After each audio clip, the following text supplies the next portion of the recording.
Бейбіт Сарбай, мейірім. Анау күні бастап қойған портретті аяқтай салайық деп, ұлан мені үйіне шақырған. Ісіміз алға баспай біраз қиналдық.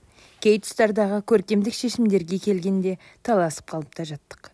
Екеуміз де өз идеямыздың дұрыстығын дәлелдеп бақтық. Көп жерлерде менің айтқаным оңды болды. Амалсыздан келісіп, қиналса да менің айтқаныммен жұмыс істеді. Кім-кімге болса да өз ойынан дұрысы жоқ. Бұл әсіресе жеке пікірі бар, ойы мен қиялының құлына айналған өнер адамдарына тән қасиет. Ұлан намыс отына жанып, бұрық сарық қайнап жүр. Мен әр түсті бояқтарды езіп отырғам. Осы кезде әр нәрсені бір сұрап, мазамызды алып жүрген інісі үстелді қағып кетіп, дайында қойған бояқтарды төгіп алды. Онсыз да күйгелектеніп жүрген ұлан оны шапалақпен 2-3 қайтара ұрып жіберді. Інісі жылаған күйі шеберханадан шығып кетті. Әлден кейін шешесі келіп айқайдың астын алды. Мынандай жағдайда қалғым келмей, оның үстіне ұлан екеуміздің арамызда туындаған кикілжің өршімей тұрғанда кетейін деп шештім. Інісінің жылауы да, шешесінің ашулануы да содан туындағандай сезілді. Бәріне сол себепші сияқты. Бірақ менің кінәм жоқ, айтқандарымның бәрі дұрыс. Егер ол дұрыс идея айтса, көнер едім. Мұндай тірлікпен әркімнің жеке айналысқаны жақсы. Өз ой арманымен, таным тереңімен, парасат пайымымен жеке қалғаны дұрыс. Бұл жұмыста бірігудің қаншалықты қиын екенін білгенмін. Қарсы да болғам. Көртемді киіп жатып, мен қайтайын дедім. Үн-түнсіз меңірейіп отыр. Мына жұмысты өз ойыңдағыдай етіп аяқта. Мен енді қатыспай-ақ қояйын. Мен үйден шығып бара жатқанда шешесі оған: "Сен бе сен, қатыгезсің, адамға түк жылуың жоқ. Сенің маған характерің ұнамайды" деп ұрсып жатқан. Үйге келе жатып, ұлан жайлы ойладым. Шындығында ол қатыгез бе? Мүлде қате пікір. Қай ортада жүрсе де ашық жарқын қалпынан айныған емес. Бірақ балажандығын байқамаппын. Қалтасынан тәттісін де өзі бермей, маған бергізетін. Түк түсінбей басымды шайқайтынмын. Өзің берсең қолың сынып қала ма деймін. Ал ол болса, сен ақ жақсы кісі болшы дейтін сондай кезде. Бала десе жыным бар дейтін тағы да. Неге екені сәбилерге суық қарайтын. Бағанағы азаптан құтылу үшін өз ләззатыма бас қойдым. Аяқтауға аз қалған айна атты портретіме кірістім. Айнада үлкен көл бейнеленген, тұтастай емес, айдынның азғантай бөлігі ғана. Айнадай жарқырап жатыр. Оның арғы жағында батып бара жатқан күн. Осы екеуінің бергі жағында әдемі қыз тұр. Негізгі план осы болғандықтан бар күшімді салдым. Қыздың бет бейнесіндегі сүйкім, дидарындағы жылылық, жанарындағы тереңдік пен сұлулық, пәктік, қабағындағы мұңның көлеңкесі, барлығы да шеберлікпен суреттелді. Қыздың ойлы жүзінде жұмбақ сыр бар. Әлденеде екеуі оқталып тұрғандай, мүсіні мәрмәр сияқты, жарқыраған денесін әдейі жалаңаш қалдырдым. Тек бөксесі сүлгімен оралды. Ертеңгі күні бұл сурет көрмеге қойылады. Сол кезде әр суретке атүсті қарап келе жатқан жұрт осы шығарманың алдында аңтарылады. Бәрі де қарайды, қызығады. Әркімге әрқандай ой пайда болады. Біреулер тек қызыға қарайды, жаратылысқа таңданады, сұлулыққа сүйсінеді, ләззаттанады, рахаттанады, табынады. Сұлулықтың алдында әлсіздіктерін мойындайды. Сосын осындай сұлулықтардың баянсыз екенін, түптің түбінде жоғалатынын еске алады. Айуандыққа салынған қолдың бүлдіретінін, олар бүлдірмеген күннің өзінде бұл сұлулықтың қартайып, өз-өзінен бүлінетінін ойлайды. Қартаймауы, бүлінбеу үшін адам боп туылмай, сурет боп қана қалатындығына қуанады. Өйткені адамзат қоғамы қандай да бір тұнықты ластамай, пәктікті былғамай, ғажапты қор қылмай тынбайды. Бұл болжымайтын заң. Қоғамды тұтастай кінәлауға болмас. Бәрінің қолы кіремес шығар. Сол адалдардың арасында бірен-саран айуандардың да бар екені рас. Міне, солар бәрін бүлдіретіндер. Шөлмек 1000 күнде сынбайды, бір күнде сынады деген сөз бар. Сол шөлмекті 1000 тас емес, бір тас сындыратынын да ойлаған жөн.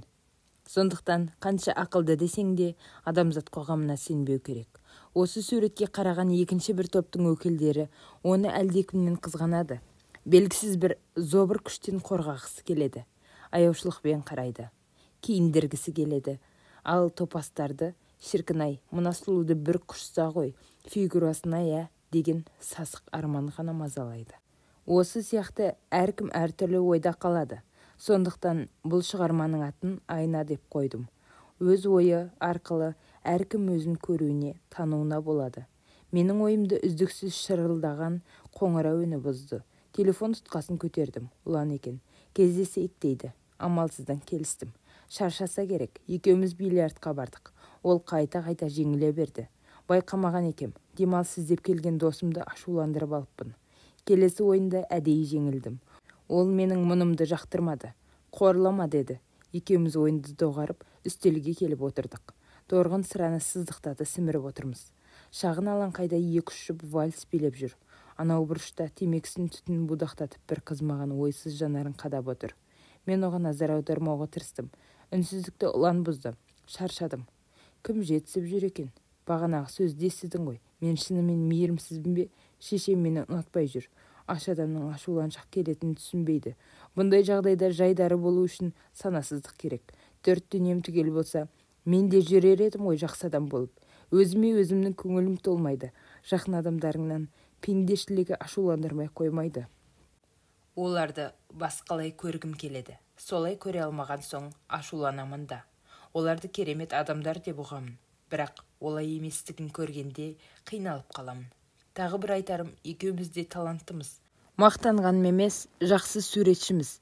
Бірақ бұдан не пайда көрдік? Жан жүрегімізді, жүйкемізді, қала берді, уақытымызды өнерге бердік. Не қызығын көрдік. Басқа тірлікпен айналысу керек еді. Анау базарда, құрылыста жүрген достарымызды қарашы. Бәрінің жағдайы жақсы. Алды көлік мініп те үлгерді. Ал енді екеумізге қара. Қылаяғы үстіміздегі киімдеріміздің де жібі түзу емес. Жарайды, мұның бәрін қойшы, осылай-ақ өтерміз. Менің жынымның келетіні өзімізше өнер үшін жүрміз дейміз. Ей достым, сен тыңдашы, бұл өнерің кімге керек? Ешкімге пайдасы жоқ. Ешкім қызықпайтын іске не үшін бас қатырып жүрміз? Қоғамың сенің өнеріңді керек етпейді. Өнерді сүймейді, сұлулыққа сүйсіндіре алмайсың. Бәрін кінәлауға болмас, бағалайтындар да бар. 100-дің тіпті болмаса 1000-ның бірі болар. Әйтеуір бар, солар үшін ақ еңбектенуге болады. Сен суретшілікті әншілік сияқты жеңіл өнермен шатастырма. Суретшілік қай заманда да жалпы халықтық сипат алған емес, алмайды да. Атақ құмар екеніңді білемін. Досым, саған бір ақыл айтайын, әжептәуір даусың бар ғой, әнші болсаң қайтеді? Ол кәдімгідей қызыңқырапты. Ызаланып қалды. Бетіме тесірейіп біраз қарап отырды да, коньяк толы стақанды қолына алды. Ішеді деп ойладым. Мен үстел үстіндегі қораптан шылым ала бергенде көз алдым жарқ ете қалды. Бетімнен коньяк тамшыларымен араласып қан тама бастады. Даяшы қыз стакан сынықтарын жинап болысымен қол сүрту үшін қойылған жұмсақ қағазбен бетімді сүртіп жатты. Мен ұланды түсінем. Кейінгі кезде қиналып жүр. Осындай кезде өшін менен алады. Басқа кімі бар дейсің? Түк болмағандай отыра бердім. Неге ашуланды? Деп сұрады даяшы қыз. Әнші болғысы келіп жүр, деп әзілдедім. Менің композитор ағам бар. Бір ән алып берейін. Қорламаңдар, әйтпесе мынау тиеді, деп қолына бөтелкен алды. Сосын аз кем үнсіздікке берілді. Көбірлеп бірдеңелерді есептеп кетті. Бір уақытта ішкен жегенімізді тізбелеп айтып берді де, барлығы 1000 жарым болыпты. Ешкімнің ақшасын пайдаланғым келмейді, деп даяшыға 500 теңге ұстатты. 1000 жарымды 2-ге бөлсең 750 болады, дедім әдейі. Сен маған қарағанда көбірек іштің. Біз күлдік. Ол одан аразаланды. Менде ақша жоқ екенін біледі. Әдейі істеп отыр. Бүгін сені мен отырғызамын деген. Енді кеп даяшыға қарыз болайын, ертең төлермін дедім. Ол өзінше сөйлеп отырған адам құсап, ешкімге қарызданғым келмейді, ақшам жоқ болса да, деді. Мен де ашуландым. Бірақ мені бұл жағдайдан даяшы қыз құтқарып қалды. Ылғи келіп жүретін клиенттерге біз скидка жасаймыз, қалған ақшаларыңды төлемей-ақ қойыңдар, деп ары қарай кетіп қалды. Күнде келіп жүргендіктен ол біздің сырымызға қанық. Ұлан да сүріне қабына сыртқа шығып бара жатты. Екеуміз жер асты жолымен өтіп бара жатып, домбыра шертіп тұрған жігіттің жанына аялдадық. Көңіл толқыны мен ақ жауынды қайталап шерткіздік. Ұлан қалтасынан бағаны төлемей қойған 1000 теңгесін алып, жігіттің алдына тастады да, шашылып жатқан тиындардың ішінен 20 теңгеліктердің екеуін теріп алды. Сдачаң ба? Деп күлдім. Ол үндемеді. Жігітке аяушылықпен қарап тұрды да, ерік, қарашы. Осы да әділеттілік пе? Осынша талантымен 10 теңгеге күні қарап жердің астында тұрған мынаны қара. Бұның төбесімен қолынан түк келмейтін әке көкесінің арқасында шіреніп, мерседеспен өтіп бара жатқан байдың балаларын қара, деді. Неге әділетсіз? Бәрі де әділетті. Жаратушы ием бұған талант берді. Бұл сол талантымен елді сүйсіндіріп тұр. Бай баласына машина берді. Ол сол мерседесмен айналасын қызықтырып жүр. Бір басыңа бәрін тілеуге болмас. Мен тек қана біздің елде өнерден байлықтың жоғары тұратынын айтқым келген. Түсінем, бағана сен шешеңе ренжідің, өнерді түсінбейді деп, ол кісілерді кінәлауға болмайды. Менің де әкем қарсы болған, жөні түзу оқу деп. Мен сені өсіргенде әдемі әйелдерді әспеттесін деп өсіргем жоқ. Жалаңаш қатындардың суретін салғаннан басқа не тындырдың деп те ренжіген. Олардың арманы басқа да ғой, ұлан. Бағанағы сдачаға алған 40 теңгемен жатақханаға жетіп алдық. Менің бөлмеме келіп кірдік. Ол төсекке құлай кетті. Мен асқамдауға кірістім. Бітуге аз ғана қалыпты, деді айнаға қарап тұр екен. Алла жасы осы аптада тәмам болады. Сен бұны көрмеге қойма. Неге? Бұны сен махаббатыңмен, мейіріміңмен жараттың. Бұл әлі күнге кездеспей жүрген тек қиялыңда ғана өмір сүріп келген ғашығың ғой. Осы күнге дейін аңсарыңды алған асылыңды қызғана білсеңші. Мен бұны арбатқа қойсам ба деген едім. Есің дұрыс па? Өйтіп қорлама айнаңды. Қанша қымбат болса да мен ағалайын, маған сат. Осынша сұлулықты қапасқа қамап қоюға болмас. Тамашаласын ел жұрт. Өзің біл, ләззаттандырамын дейтін шығарсың. Құмарлықтарын, нәпсісін қоздырарсың бар болғаны. Қыздардың да ма? Олардың қызғанышын. Айнаны көргенде қызғаныштан өліп кетер. Өздерінде жоқ сұлулықты өзгеден көргенде қызғаныштан басқа не істейді дейсің олар? Сенің көңілің қалған екен. Ашынып кеткенсің. Бәрін кінәлайсың. Шешең дұрыс айтады. Сен де дұрыс айтасың. Бәрінен көңілім қалды. Адамдардың бәрін жек көремін. Бәрі бұзылған, азған, кейде қайдағы бір қиырға қашып кетіп, жалғыз өмір сүргім келеді. Бала күнімде өмірді ғажап қой деп ойлаушы едім. Ертегідегідей елестететімін. Қателеспін. Құдды бір күресінде жүргендей, күнде жиренесің, жиіркенесің. Сәби кезімде бәріне сүйсіне қарайтынмын. Өмірге деген сол махаббатым сөнбей тұрғанда өліп қалсам ғой. Бағалыңның құнсызданғанынан артық жаман не бар? Кейде мен адамдардың бәрі қырылып қалса ғой деп те тілейтінмін. Бәрі қайта басталса, өзің адам ата болсам дейтін шығарсың. Бір айтарым, Хауаға алма жегізбей жақсылап қадағала, сонда бәрі де дұрыс болады. Мен адам аталықтан бас тартар едім. Себебі мен де таза емеспін, ласпын. Былғандық қой, былғанады екен. Бір-бірін былғайды екен адамдар. Бір-біріне сүйкенбесе жүре алмайтын адамдар кірлерін тазаларына жұқтырады екен. Балконға шығып темекі шектік. Басымның ауырлап бара жатқанын сездім. Ештеңеге қызыға алмадым. Ұлан менің жағдайымды түсінді. Жарайды, басқа нәрсе айтайын. Бағана шешеңді құптаймын дедің бе? Тағы бастадың ба? Жоқ, қорықпа, мен басқа нәрсе айтамын. Бірақ сен мені қатыгездедің ғой. Алтыңда, деді де жанарын тым алысқа тікті. Ол кезде ауылда тұратын едік. 9-10-дарға келіп қалған кезім. Өзімде ересек сезінетінмін. Бала екенбіз ғой. Үйдің тұңғышы болған соң еркелеу өстім. Таңның атысы, күннің батысы үй көрмеймін. Көршінің өзіммен қатарлас баласы болған.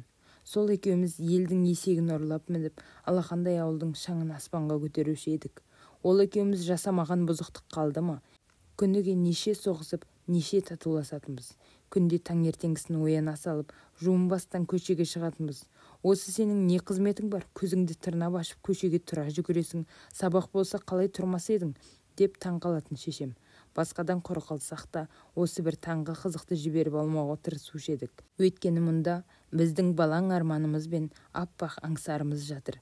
Екеуміз де келіп аз ғана күткесін, осы жолдың бойымен қырмызы апай өтетін. Қолыңа ине сұғып, тісіңді жұлып, тірідей шырқыратып жататын дәрігер апайды кім жақсы көрсін? Ол кісіні көруге қай бір емешегіміз үзіле қалды дейсің. Мәселе сонда, ол кісі жалғыз өтпейтін. 2-ші класста оқитын Меруерт деген қызын жетектеп өтетін. Таңғысын жұмысқа кеткенде періштедей қызын үйіне жалғыз қалдырмай, апасының үйіне апарып салатын. Апасының үйіне апаратын жолда күндегі әдетімізден жаңылмай біз тұратынбыз. Шешесіне еріп бара жатқан Меруертке кірпік қақпай қарайтынбыз. Ол да бізге қарап өтетін. Біздің осы қарасымызда сүйіспеншілігіміз де, сағынышымыз да, қимастығымыз да, аспандағы айға қол созған аңсарымыз да бәрі бар еді. Осы бір байланыстың нәзік жібі ешқашан үзілместей еді. Кешкісін дәрігер апай мен біздің ғашығымыз үйлеріне қайтып бара жатқанда тағы да осы көрініс қалыптасып қалған. Бір күні ерге екеуміз төбелесіп қалдық. Ол айтады, Меруерт маған қарайды деп. Мен шығамын, саған емес маған қарайды деп. Ал кеп таластық. Ол, сенің қай жеріңе қарайды? Менікінде ақ кроссовкаң мен адидасың жоқ, дейді. Мен болсам, мен саған қарағанда әдемімін. Сенің шашың бұйра, мұрның дәу, дедім. Бір-бірімізді мойындата алмадық. Ақырында жалғыз-жалғыздан тұратын болып келістік. екіншіміз сырттай бақылап тұрамыз дедік. Жалғыз тұрғанда кімге қарамаса, сол жеңілді деп шештік. Бірінші кезек менікі болды. Күндегі орнымда шарбаққа сүйеніп тұрдым. Ерлік сырттай бақылап тұр. Меруерт шешесіне еріп келе жатты. Жақындаған сайын жүрегім өрекпіде. Қазір қарайды деп үміттендім. Бірақ Меруерт маған қараған жоқ. Жалт етіп бір қарады да, ерліктің жоқ екенін көріп, қайырылмай кете барды. Менің денем дірілдеп, ішіме у толып бара жатты. Даусым жарықшықтанып кетті. Ерлікпен сөйлесуге шамам жетпей, үйге қарай тұра жүгірдім. Оның мақтаншақ күлкісі ғана менің соңымнан қуды. Үйге келе салып әр жері жасыл шүберекпен жамалған қара сымымды елестетіп көр. Шешіп тастап жыладым. Намысымды қорлаған кедейлігімен налып жыладым. Ерліктің папасы құсап кеңседе бастық боп істемей, трактор айдап жүрген әкеме өкпелеп жыладым. Ақ кроссовкамен Адидас алып беріңдер деп жер тепкілеп жыладым. Әйтеуір ұзақ жыладым. Содан кейін көшеге шықпай, қоршаудың тесігінен сығалап қарап жүрдім. Бір күні Ерлік үйге келіп, жалғыз тұр едім, маған да қарамай қойды. Екеуміз бірге тұрайықшы деп жалынды. Менің көнгім келмеді, ақыры келістім. Ол үшін әлеуметтік теңсіздікті жоюға көндірдім. Адидасын да, ақ кроссовкасын да кимейтін болды. Ертесі күні екеуміз де шортиктен басқа ештеңе кимей, жалаң аяқ, жалаң бас шықтық. Біздің бұл сұхбатымызды көріп, олар кекей күлді. Біз де күлдік. Үстілеріңе киім кимейсіңдер ме? Ауырасыңдар ғой. Айтпады демеңдер, ауырсаңдар аямаймын, деп қырмызы тәте қорқытып кетті. Оның ертесі күнгі тұрпатымыз мүлде күлкілі еді. Ерлік екеуміз папасының костюмін киіп алдық. Етегі тіземізден асады. Аяғымызда сүйретпе, мойнымызда галстук. Бұл күнгі ісіміз де сәтсіз аяқталды. Өйткені қырмызы тәтеміз жұмысына барған жоқ, демалыс екен. Осылай күндер өтіп жатты. Бұл жұмастай заңымызды быт-шытқып бір күні төбемізден жай түсті. Меруерттің әке-шешесі ажырасатын болыпты. Түннің бір уағында үйге Ерлік келді. Аптығын баспастан құрыдық деді. Не болды? Ажырасатын болыпты. Кім? Қырмызы тәтелер. Неге дедім қапелімде аузыма жөнді сөз түспей. Мен қайдан білейін неге екенін, кімнің естідің? Жаңа тәтемдер шай ішіп отырып айтты. Ести сала саған жүгірдім. Өтірік шығар дедім, оны да өзімді де жұбатып. Екеуміз солардың үйлері жаққа бардық. Анығын білгіміз келеді. Екеуміз де жақсы хабар күттік. Қырмызы тәте мен Қанат ағаның құшақтасып тұрғанын, не де болмаса күліп отырып шай ішкендерін көргіміз келетін сияқты. Құдайдан ажыраспаса екен деп тіледік. Үйлерінің жарығы жанып тұр екен.